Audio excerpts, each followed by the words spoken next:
Assalamu alaikum, dear students. How are you? Okay, students. Today we are going to start the fifth lecture of your biology class 9. Chapter number is 4. Your page number is 57. Previous lecture में बेटा हम लोग ने बात की थी cell wall के बारे में. Our today's topic is about cell membrane. हमने बात की थी ना कि कुछ हमारे पास सेलुलर स्ट्रक्चर्स हैं जो कि सेल ऑर्गेनेलिस नहीं है लेकिन वो बहुत इम्पोर्टेंट हैं. तो आज हम लोग बात करने जा रहे हैं सेल मेम्ब्रेन के बारे में. ऑल द ऑर्गेनिज़म्स, चाहे वो यूकैरियोट्स हैं चाहे वो प्रोकैरियोट्स हैं, उनके जो सेल साइटोप्लाज्म होता है उसके ऊपर एक इलास्टिक थिन कवरिंग होती है. थिन पतली इलास्टिक मतलब जिसको आप खींच सकें, जिसके अंदर इलास्टिसिटी होती है, जिसको आप स्ट्रेच कर सकें. उस कवरिंग, वो जो थिन और इलास्टिक कवरिंग होती है साइटोप्लाज्म के ऊपर जिसने उसको सराउंड करके रखा होता है, उसको हम सेल मेम्ब्रेन कहते हैं. All the organisms that is eukaryotes and prokaryotes have a thin and elastic covering around the cytoplasm is called cell membrane.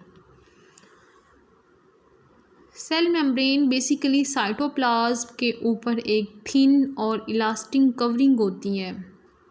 अगर हम लोग इसके फंक्शंस की बात करें तो cell membrane functions as semi permeable barrier. ठीक है, सेमी परमिएबल बैरियर का सेमी मतलब हाफ, परमिएबल किस चीज़ को अलाउ करना, एक ऐसा बैरियर है जो कुछ चीज़ों को अलाउ करता है. अब ये सेल जो मेम्ब्रेन है इसकी अपनी मर्ज़ी है कि ये कुछ चीज़ों को अंदर आने की इजाज़त दे या उनको इजाज़त ना दे. अब कुछ हमारे पास ऐसे मॉलिक्यूल्स होते हैं जिनका साइज़ काफ़ी ज़्यादा बड़ा होता है, तो वो मॉलिक्यूल सेल मेम्ब्रेन में से नहीं गुजर सकते हैं. सेल मेम्ब्रेन उन्हें इजाज़त नहीं देती है कि आप सेल मेम्ब्रेन में से गुज़र के अंदर जो सेल का मैट्रिक्स है वहाँ तक पहुँच जाएं. कुछ मॉलिक्यूल्स होते हैं जो एसिडिक इन नेचर होते हैं या सेल के लिए टॉक्सिक होते हैं, तो सेल मेम्ब्रेन उन्हें भी इजाज़त नहीं देती है कि आप मेरे अंदर से गुज़र के सेल तक पहुँच जाएँ. It allows few things to cross. ये सिर्फ उन चीज़ों को अंदर जाने की इजाज़त देती है जो कि सेल के लिए बहुत ज़्यादा यूज़फुल या बेनिफिशियल चीज़ें होती हैं. पहला हो गया इसका कि ये एक सेमी परमिएबल बैरियर के तौर पे काम करती है सेल मेम्ब्रेन. सेकंड है it maintains the internal composition, कि जो अंदर कंपोजिशन है सेल की अंदरूनी जो कंपोजिशन है उसको मेंटेन करके रखती है, उसको ख़राब नहीं होने देती है. थर्ड और इसका जो बहुत इम्पॉर्टेंट फंक्शन है वो ये है कि ये केमिकल मैसेजेस को डिटेक्ट करती है और दूसरे सेल्स को आइडेंटिफाई करती है, उनको शनाख्त करने में मदद देती है. It can also sense chemical messages and can identify other sales. अगर हम लोग इसकी कंपोजिशन की बात करें तो it is mainly composed of proteins and lipids with small amount of carbohydrates. जो हमारे पास सेल मेम्ब्रेन है वो मेनली दो चीज़ों से मिलकर बनी हुई है, प्रोटीन्स और लिपिड्स, और इसके साथ थोड़ी सी अमाउंट में कार्बोहाइड्रेट्स भी हमारे पास मौजूद हैं. ठीक है, it is mainly composed of proteins and lipids with small amount of carbohydrates. Main जो इसके इंग्रेडिएंट्स हैं, जो इसके मेन कंपोजिशन है वो प्रोटीन्स और लिपिड्स हैं, और साथ में थोड़ी सी अमाउंट में यहाँ पे कार्बोहाइड्रेट्स भी मौजूद होते हैं. नेक्स्ट हमारे पास है fluid mosaic model. Fluid mosaic model ये सेल मेम्ब्रेन को डिफ़ाइन करने के लिए पेश किया गया था. इस मॉडल के मुताबिक जो लिपिड है उसकी दो लेयर्स होती हैं सेल मेम्ब्रेन के अंदर, और दरमियान में एक प्रोटीन की लेयर होती है. जो प्रोटीन की लेयर है इसको दो लिपिड्स की लेयर ने कवर करके रखा हुआ होता है. अकॉर्डिंग टू दिस मॉडल, इस मॉडल के according there is lipid bilayer. एक लिपिड की बाई लेयर है, बाई मीन टू, लेयर मतलब दो तहें, लिपिड्स की दो तहें हैं, इन विच जिसके अंदर प्रोटीन मॉलिक्यूल्स आर इम्बेडेड, जिसके अंदर प्रोटीन के मॉलिक्यूल को कवर करके रखा होता है. उसको अंदर इम्बेडेड का मतलब होता है उसके अंदर किसी चीज़ के अंदर धनुष जाना, उसको परो के रखा हुआ होता है. जैसे कि तस्बीह के दाने होते हैं ना, तो वो धागे के अंदर परोए हुए होते हैं, वैसे ही दो लिपिड्स की लेयर ने अपने अंदर प्रोटीन को परो के रखा होता है. ये एक बहुत इंपॉर्टेंट शॉर्ट क्वेश्चन है. आपको सिंपल ये भी पूछा जा सकता है कि what is fluid mosaic model, तो आप ये बताएंगे fluid mosaic model basically defines the structure of cell membrane. According to this model there is lipid bilayer. इस मॉडल के मुताबिक लिपिड्स की 2 लेयर होती हैं, इन विच जिनके अंदर the protein molecules are embedded, जिनके अंदर प्रोटीन्स के मॉलिक्यूल को परो के रखा हुआ होता है। According to this model there is lipid bilayer in which protein molecules are embedded. अगर हम लोग इसके फंक्शन की बात कर लें तो लिपिड बाइलेयर जो होती है इसका क्या फंक्शन होता है। लिपिड बाइलेयर गिव्स फ्लूइडिटी, ये उसके बहाव को फ्लूइडिटी को मेंटेन करता है, and elasticity two membrane, membrane की अंदर जो फ्लूइड्स हैं उनको अंदर आने जाने में हेल्प करता है, और मेम्ब्रेन को इलास्टिसिटी उसकी जो है वो बरकरार रखता है। Small amount of carbohydrates are also found in the cell membrane.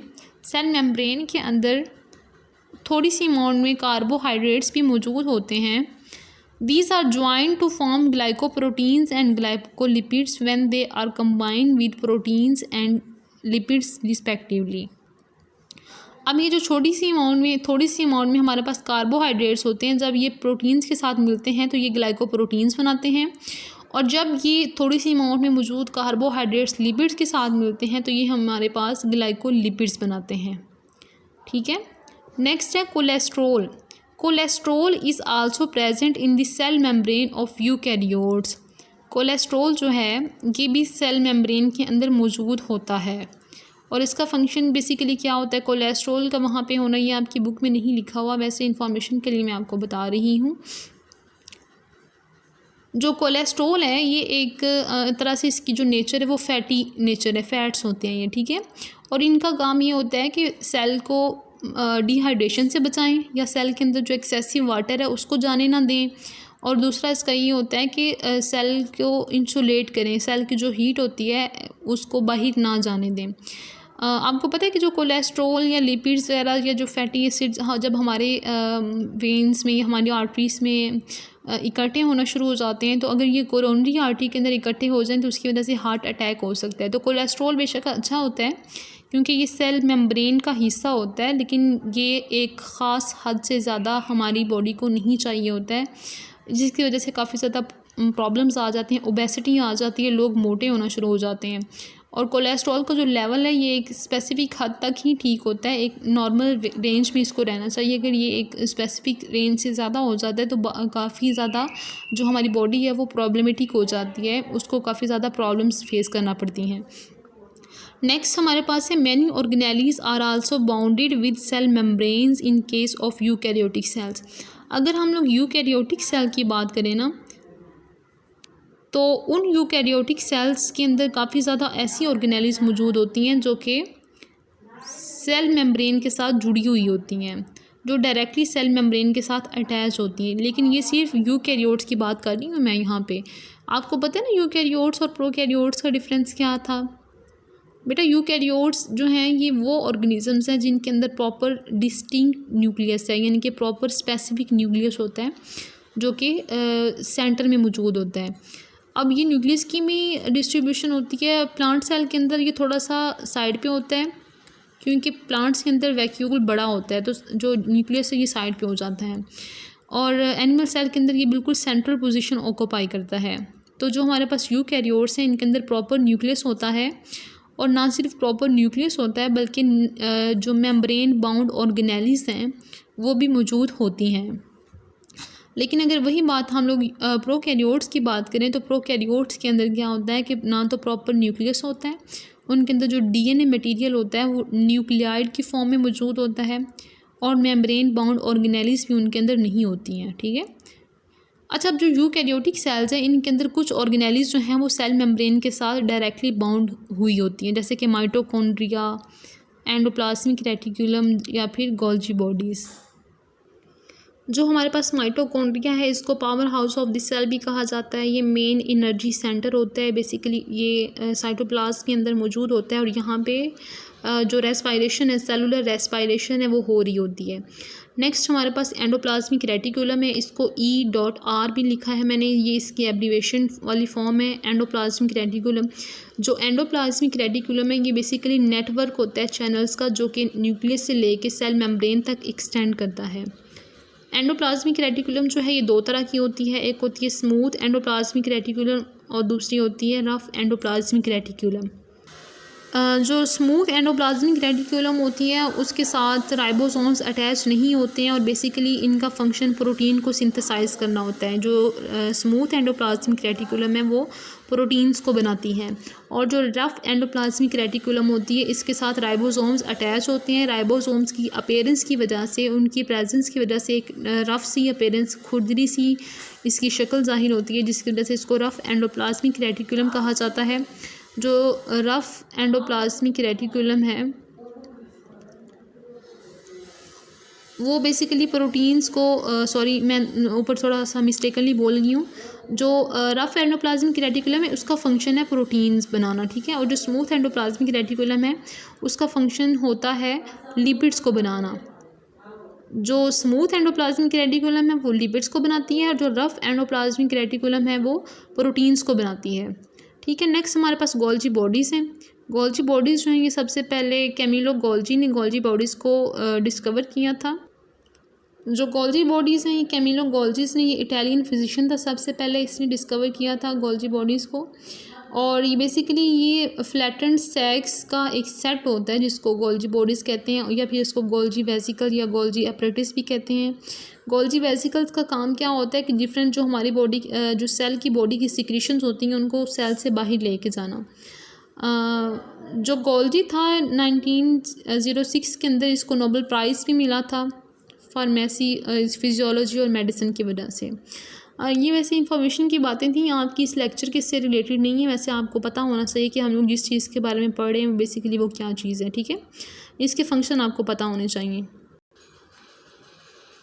Next अगर हम लोग ये देखें ना कि जितने भी सेल की मेम्ब्रेन्स हैं, सेल की जो सारी की सारी मेम्ब्रेन्स हैं उनको कलेक्टिवली सेल मेम्ब्रेन कहा जाता है। और अगर हम लोग सिर्फ सेल की आउटर मेम्ब्रेन की बात करें तो उसको हम लोग प्लाज्मा मेम्ब्रेन कहेंगे, ठीक है। बेटा होमवर्क में आपने इस सारे लेक्चर को सुनना है और उसको अपनी नोटबुक के ऊपर नीट करके लिखना है। एक दफ़ा रिवाइज़ कर लेते हैं कि आज के टॉपिक में हमने क्या पढ़ा। बेटा आज के टॉपिक में हम लोगों ने बेसिकली सेल मेम्ब्रेन को डिस्कस किया। सेल मेम्ब्रेन क्या होती है? सेल मेम्ब्रेन एक आउटर कवरिंग होती है साइटोप्लाज्म के ऊपर और ये थिन और इलास्टिक इन नेचर होती है। ये सारे के सारे सेल्स के अंदर होती है, चाहे वो यूकैरियोटिक सेल्स हैं चाहे वो प्रोकैरियोटिक सेल्स हैं। इसके फंक्शन की अगर हम लोग बात करें तो ये एक सेमी परमिएबल मेम्ब्रेन के तौर पे काम करती है, एक बैरियर के तौर पे काम करती है। आप लोग यूँ समझ लें कि जैसे एक सिक्योरिटी गार्ड है। वो सिक्योरिटी गार्ड जो है वो घर के अंदर कोई भी ऐसी चीज़ दाखिल नहीं होने देगा जो घर के लिए नुकसानदेह है। तो जो सेल मेम्ब्रेन है ये सिक्योरिटी गार्ड वाला काम करती है और सेल के अंदर कोई भी हार्मफुल चीज़ एंटर नहीं होने देती और सेल की जो इंटरनल कंपोजिशन है उसको भी मेंटेन करके रखती है और जो केमिकल मैसेजेस होते हैं उनको पढ़ लेती है, उनको डिटेक्ट कर लेती है। इसकी कंपोजिशन की अगर हम लोग बात करें तो ये लिपिड्स और प्रोटीन से मिलकर बनी हुई होती है और इसके अंदर थोड़ी सी अमाउंट में कार्बोहाइड्रेट्स भी मौजूद होते हैं। नेक्स्ट फ्लूइड मोज़ाइक मॉडल की बात की थी हम लोगों ने। इस मॉडल के अकॉर्डिंग क्या है कि according to this model there is lipid bilayer in which protein molecules are embedded. इस मॉडल के मुताबिक दो जो लिपिड्स हैं उनकी लेयर होती है और उसके दरमियान में एक प्रोटीन की लेयर होती है। जैसे आप यूँ समझ लें कि सैंडविच जब हम लोग बनाते हैं ना तो सैंडविच में क्या करते हैं कि एक ऊपर स्लाइस रखा होता है ब्रेड का, एक नीचे रखा होता है और दरमियान में हम लोग एक पतली से लेयर रख देते हैं पोटैटोज़ की या चिकन की या जो भी आप सैंडविच बना रहे हैं, इवन जैम की लेयर भी लगा देते हैं। तो सैंडविच जिस तरह हम लोग बनाते हैं उसी तरह से फ्लूइड मोज़ाइक मॉडल भी होता है कि ऊपर भी एक लिपिड की लेयर होती है, नीचे भी एक लिपिड की लेयर होती है और दरमियान में एक प्रोटीन के मॉलिक्यूल्स की लेयर होती है।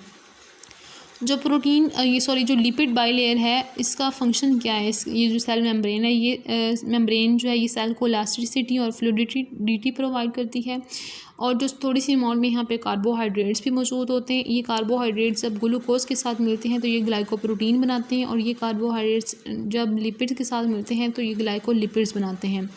यूकैरियोट्स की सेल मेम्ब्रेन के अंदर थोड़ी सी अमाउंट में कोलेस्ट्रॉल भी मौजूद होता है लेकिन ये प्रोकैरियोट्स के अंदर नहीं होता है। आप लोग माइंड में रखें कि हम लोग यहाँ पे यूकैरियोट्स की बात कर रहे हैं। और यूकैरियोटिक जो सेल है उसके अंदर कुछ ऑर्गेनेलिस ऐसी होती हैं जो कि डायरेक्टली सेल मेम्ब्रेन के साथ अटैच होती हैं। ये ऑर्गेनेलिस हैं माइटोकॉन्ड्रिया, एंडोप्लाज्मिक रेटिकुलम और गोल्जी बॉडीज़। माइटोकॉन्ड्रिया का फंक्शन हम लोगों ने पढ़ा कि सेलुलर रेस्पिरेशन करता है, इसको पावर हाउस या एनर्जी हाउस सेल का कहा जाता है। एंडोप्लाज्मिक रेटिकुलम जो है इसके दो टाइप्स होते हैं, ये नेटवर्क ऑफ चैनल्स होते हैं जो कि न्यूक्लियस से लेके सेल मेम्ब्रेन तक एक्सटेंड करते हैं। इसके दो टाइप्स हैं, रफ़ और स्मूथ एंडोप्लाज्मिक रेटिकुलम, और गोल्जी बॉडीज़ जो हैं ये फ्लैटेंड सैक्स का एक सेट होता है, ठीक है। बोरी की तरह की, फ्लैट बोरी की तरह की शक्ल की काफ़ी ज़्यादा सेट जो होते हैं वो मिलके गोल्जी बॉडीज़ या गोल्जी अपरेटस बनाते हैं।